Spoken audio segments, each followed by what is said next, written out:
प्रदेशीय प्राथमिक शिक्षक संघ से जुड़े जिले भर के सैकड़ों शिक्षक रविवार को शहर के संस्कार बैंकेट हॉल में एकत्र हुए और अपनी मांगों को लेकर बिजनौर लोकसभा सांसद चंदन चौहान को ज्ञापन सौंपा।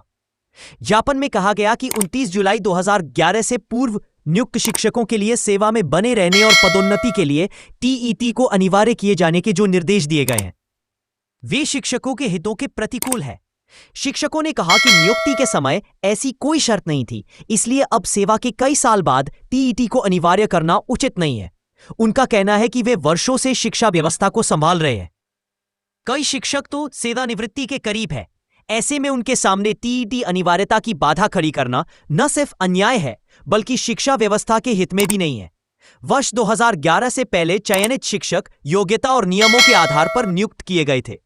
आज अचानक नई शर्तें थोपना उनके भविष्य और पदोन्नति के अवसरों पर संकट खड़ा करना है। सांसद चंदन चौहान ने शिक्षकों की समस्याओं को गंभीरता से सुना। उन्होंने भरोसा दिलाया कि वे इस मुद्दे को संबंधित मंचों पर उठाएंगे और समाधान कराने का पूरा प्रयास करेंगे।